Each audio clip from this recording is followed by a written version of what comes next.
Have you ever done everything you were told was right after 60 and still felt your body slowly pulling away from you? That was me. I walked every single day, convinced that walking alone would heavier by the afternoon. Standing up from a chair took a second longer than it used to. I caught myself hesitating before stepping off a curb, not because of pain, but because of uncertainty. That quiet loss of confidence was more alarming than any ache. Walking, the one habit I trusted most, no longer felt like enough. What bothered me most was how subtle the decline was. There was no sharp pain, no dramatic injury, just stiffness, slower circulation, and that constant sense that my legs weren't fully awake anymore. I realized walking moves you forward, but it doesn't always wake up the deep systems responsible for blood flow, balance, and control. And after 60, those systems decide everything. I remember one morning standing still in the kitchen, holding the counter, thinking, why do my legs feel tired before the day even starts? I had done my walk the day before. I was active, yet my body was sending a different message. That's when it hit me. Movement alone isn't the same as functional movement, especially when circulation, stability, and confidence are the real goals. The fear wasn't dramatic, but it was real. The fear of gradually needing help, of avoiding certain movements, of losing trust in my own body. I didn't want to walk more miles. I wanted my legs to feel alive again. I wanted better blood flow, less discomfort, and the confidence to move without second-guessing every step. That realization changed how I looked at exercise completely. It pushed me to stop asking, how much should I walk? And start asking a more important question. What kind of movement does my body actually need now? That question led me to a simple exercise I almost ignored at first, and it changed everything in ways I didn't expect. Before I go any further, I need to pause for a moment, because what you do right now actually determines how much value you'll get from the rest of this video. If what I've shared so far sounds familiar, if you've ever walked faithfully and still felt heavy legs, weaker circulation, or less confidence, then this content is for you. Understanding why your body responds differently after 60 is the first step to taking control again. That's why I encourage you to stay fully present with this video. Don't just listen, reflect. Think about how your legs feel during the day, how steady you feel when you stand up, how confident you are when you move without support. If this is resonating, take a second to leave a comment. Even something simple like your age or what you've noticed changing in your body helps build a community of people who are going through the same thing. I read those comments, and they matter more than you think. Also, if this perspective is already helping you see movement differently, give this video a like and subscribe to the channel. That small action tells the platform that content focused on circulation, balance, and independence after 60 deserves to reach more people who need it. Now that we've set this foundation, I'm ready to explain the simple exercise I started almost by accident, the one that changed how my legs felt and restored my confidence step by step. I didn't find this exercise through a doctor, a clinic, or some complicated program. I found it almost by mistake during a moment of frustration. One morning, before my usual walk, I stood in place and tried to shake the stiffness out of my legs. I wasn't trying to exercise. I was just trying to feel normal again. What I did looked almost too simple to matter.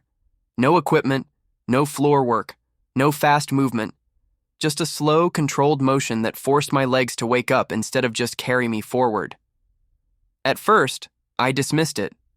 I thought, there's no way something this basic could do more than walking. But something strange happened right away. Within minutes, my legs felt warmer. Not tired, not sore, just alive. So I repeated it the next day, and the next. Still without expectations. I wasn't chasing fitness. I was testing how my body responded. What surprised me wasn't strength. It was circulation, blood flow, that deep internal sensation that my legs were finally participating again instead of being dragged through the day. The key difference was how this movement worked against gravity and through stillness. Walking moves you forward, but it doesn't challenge your balance systems or activate the deep circulation pathways that weaken quietly after 60. This exercise did. It asked my legs to stabilize, to control, to hold. And that demand changed everything. At first, I could only do it for a short time. My legs trembled slightly. My balance had to adjust. But there was no pain, no strain, no fear. That's what made me continue. It felt safe, but meaningful. Like my body recognized the movement as something it had been missing. What really convinced me was how quickly my confidence shifted. I wasn't just moving, I was controlling my movement. Standing felt different. Turning felt steadier. Even simple things, like waiting in line or stepping out of the car, felt more secure. I realized then that this wasn't about exercising harder. It was about exercising smarter for the body I have now. And that understanding set the stage for the changes I noticed over the next few weeks, changes I didn't expect to feel so soon. The first thing I noticed wasn't strength, it wasn't endurance, it was circulation. Within the first week, my legs started feeling different in a way I hadn't felt in years. Mornings were the biggest surprise. I used to wake up with that familiar stiffness, that heavy sensation, as if my legs needed time to turn on. But after a few days of doing this exercise, that feeling faded much faster. My legs felt warmer, lighter, more responsive. By the second week, the changes became impossible to ignore. Standing up from a chair no longer felt like a transition I had to prepare for. It happened naturally. I didn't brace myself. I didn't hesitate. That small shift alone gave me a sense of control I didn't realize I had lost. Less stiffness meant less discomfort, and less discomfort meant more willingness to move. What surprised me most was how the pain changed. It didn't disappear overnight, and I wasn't expecting miracles. But the dull aches that used to linger in my calves and around my knees softened. They became quieter, more manageable. And that constant feeling of pressure in my lower legs, especially at the end of the day, started fading. My legs didn't feel swollen from effort anymore. They felt used, not overworked. Another unexpected change was balance. I didn't start wobbling less because I tried harder. It happened because my legs were finally communicating properly with my body again. This exercise forced my muscles, circulation, and balance systems to work together instead of separately. Walking never did that for me. Walking was passive. This was active control. Emotionally, that shift mattered more than I expected.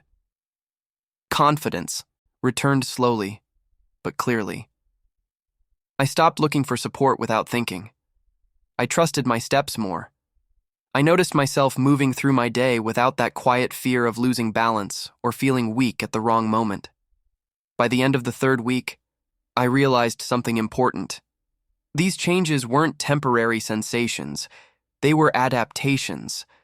My body was responding because it was finally being challenged in the right way for this stage of life.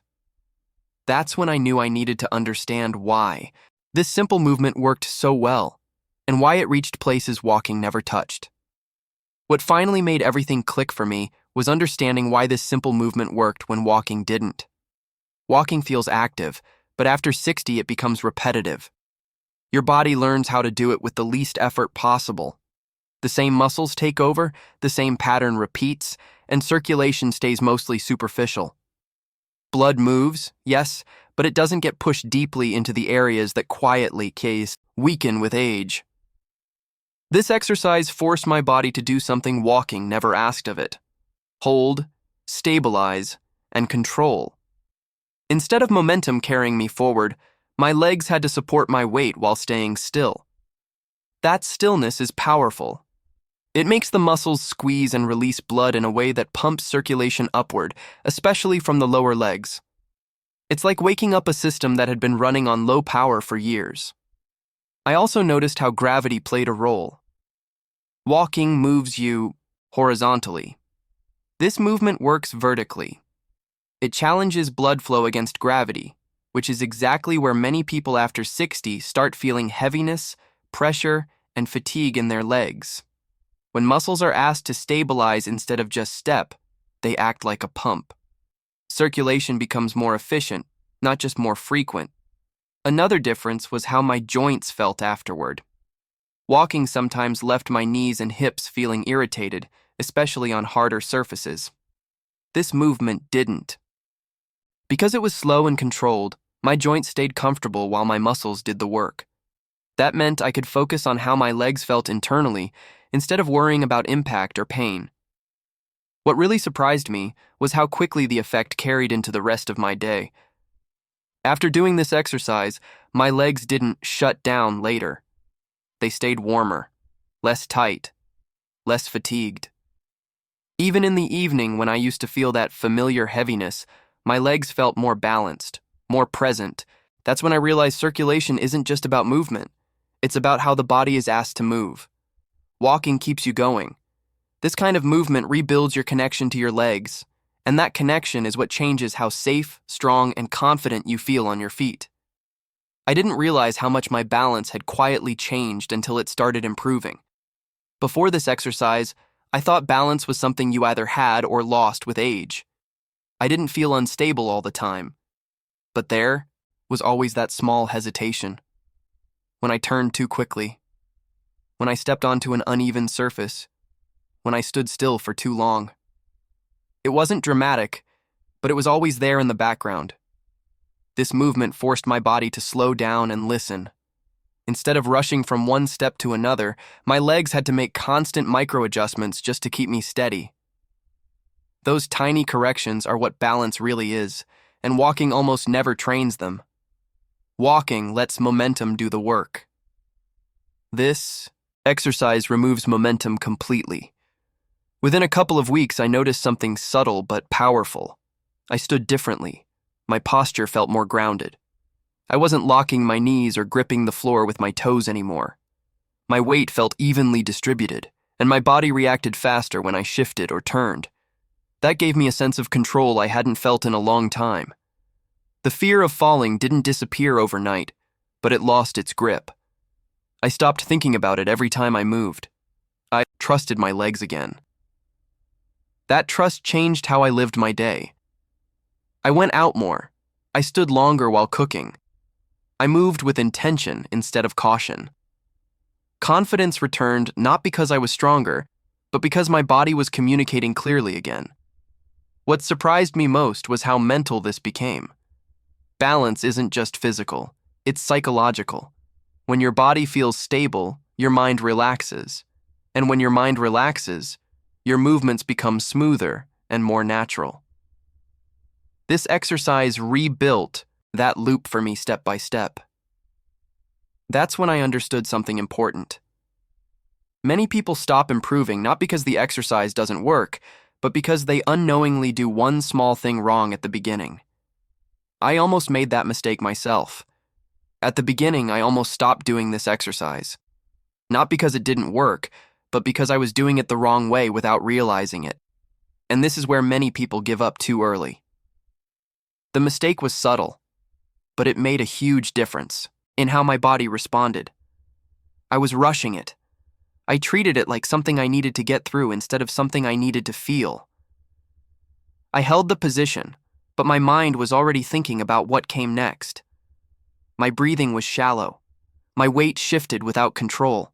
On the surface, it looked correct, but inside my body, the connection wasn't there yet.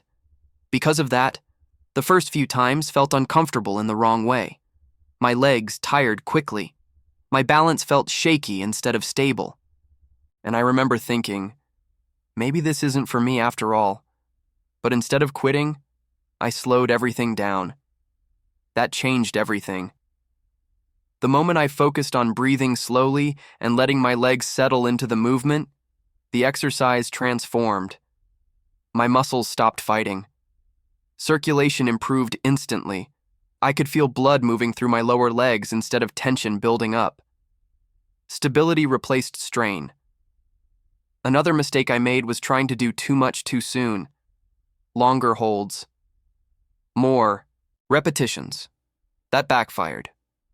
This exercise isn't about pushing limits. It's about teaching your body to reconnect.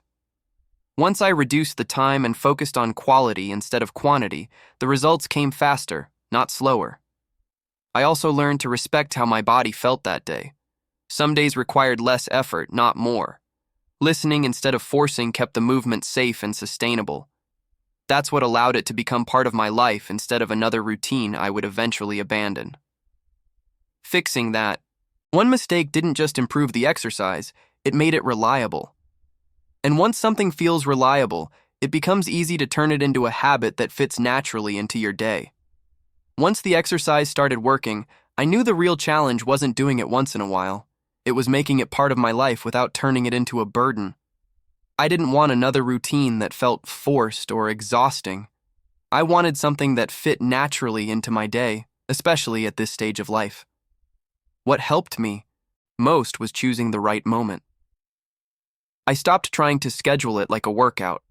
Instead, I attached it to something I already did every day.